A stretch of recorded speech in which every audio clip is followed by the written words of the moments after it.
आज 4:15 बजे जो माननीय दिग्विजय सिंह जी, राजेश सोनकर, पंकज पांडे और जो अदर पिटिशंस थी क्लेनपाल वाली, उसमें DB1 ने एक जजमेंट पारित किया है। उस जजमेंट के अनुसार एक SIT का गठन किया गया है। SIT में हाई कोर्ट से रिटायर्ड ऑनरेबल कोई जज जो हैं वो चेयरमैन होंगे और मेंबर्स के तौर पर officer of police department, senior IPS जो कि ADGP की रैंक से बिलो नहीं होंगे, वो मेंबर होंगे। उसके अलावा specially trend professionals of IT के स्पेशली ट्रेंड लोग जो हैं वो मेंबर्स होंगे। और इन सब का जो गठन होगा SIT का, ये 7 तारीख को कोर्ट में फिक्स होगा केस फिर से, तो उसमें 7 तारीख को यहाँ पर वो SIT का गठन हो जाएगा। इसके अलावा एक महत्वपूर्ण डायरेक्शन जो ऑनरेबल कोर्ट ने दिया है वो ये दिया है कि ईच एंड एवरी डॉक्यूमेंट जो भी STF को जांच के दौरान, चाहे वो डॉक्यूमेंट किसी के बचाव का हो, चाहे वो डॉक्यूमेंट के द्वारा कोई इन्फॉर्मेशन मिलती हो, वो सारे डॉक्यूमेंट चालान के साथ, उस संबंधित चालान के साथ, जिस FIR का चालान पेश हो रहा है उस चालान के साथ वो सारे डॉक्यूमेंट अब पेश करने होंगे STF को।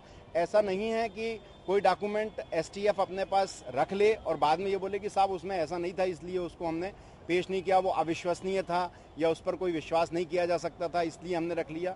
तो बहुत हद तक ऑनरेबल कोर्ट ने स्टेट का, शासन का जो हस्तक्षेप है उसको समाप्त किया है इस अपने आदेश के द्वारा। और ये भी सुनिश्चित किया है कि जांच जो होगी वो जांच पर पूरी नज़र SIT की होगी। SIT डायरेक्शंस पास करेगी। SIT के क्या राइट्स होंगे ये अभी 7 तारीख को अपने को पता चल जाएगा जब SIT गठित होगी, तो निश्चित रूप से उन सब चीज़ों के बारे में, हालांकि अभी जो जजमेंट ऑनरेबल चीफ साहब ने सुनाया है उस हिसाब से तो उन्होंने काफ़ी बांध दिया है सभी को कि कोई इस जांच में हस्तक्षेप ना करें। और ये भी बात कही है कि 7 नवंबर को जब ये बॉडी बन जाएगी उसके बाद 2 हफ्ते के अंदर STF ने अभी तक जो कुछ भी किया है, जो कुछ भी जांच की है, वो सारे डॉक्यूमेंट जो है SIT के सामने 2 हफ्ते के अंदर पेश करना होंगे। अगर 2 हफ्ते के अंदर वो पेश नहीं कर पाते हैं तो होम सेक्रेटरी साहब या चीफ सेक्रेटरी साहब कोई एक जन यहाँ पर ऑनरेबल कोर्ट के सामने प्रेयर करेंगे और कारण बताएंगे कि वो क्यों नहीं पेश कर पा रहे हैं, और उस पर कोर्ट जो है उनको अगर टाइम देना चाहेगी तो वो समय देगी। लेकिन ये महत्वपूर्ण बात है कि रिस्पॉन्सिबिलिटी जो है वो चीफ सेक्रेटरी या होम सेक्रेटरी के ऊपर डाल के कोर्ट ने ये मंशा बिल्कुल तय कर दी है कि इस मामले में कोई कोताही नहीं बरतना चाहती। इसका मतलब ये कि हमारी जो पिटीशन थी उसका जो मकसद था वो मकसद कोर्ट ने मान लिया है कि इसमें कहीं ना कहीं जांच में घालमेल हो रहा था, कहीं ना कहीं जांच में कोई ऐसी चीज़ें थी जो छुपाई जा रही थी, पिक्स एंड चूज किया जा रहा था। इस वजह से ऑनरेबल कोर्ट ने SIT के गठन का निर्णय लिया है।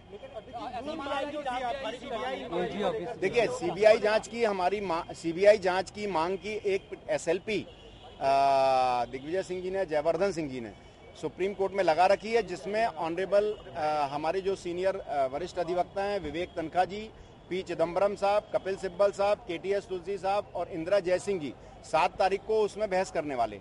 वो CBI जांच की हमारी मांग वहां पर उस जो 16/4 का आदेश हुआ था उसके खिलाफ जो SLP गई है उसमें हम 7 तारीख को करने वाले हैं और हमें पूरी उम्मीद है कि सुप्रीम कोर्ट से हमें निर्णय मिलेगा। हालांकि इसका जब डिटेल जो जजमेंट है, काफ़ी पन्नों का जजमेंट है, इसको जब हम पढ़ेंगे, पढ़ने के बाद हम देखेंगे कि इसमें हमको सुप्रीम कोर्ट जाना चाहिए, नहीं जाना चाहिए। हमारे जो सीनियर एडवोकेट्स हैं विवेक तनखा जी और बाकी सब लोग और पिटिशनर हिमसेल्फ, ये सब मिलकर निर्णय लेंगे और हमें ऐसा लगेगा कि इसके बावजूद भी हमको जाना चाहिए सुप्रीम कोर्ट।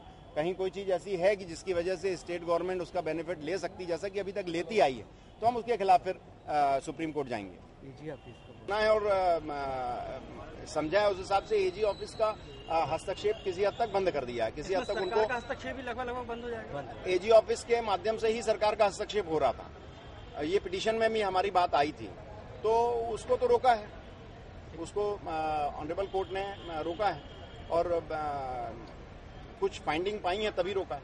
तो डिटेल जजमेंट जब हम पढ़ेंगे तो उसमें पता चलेगा।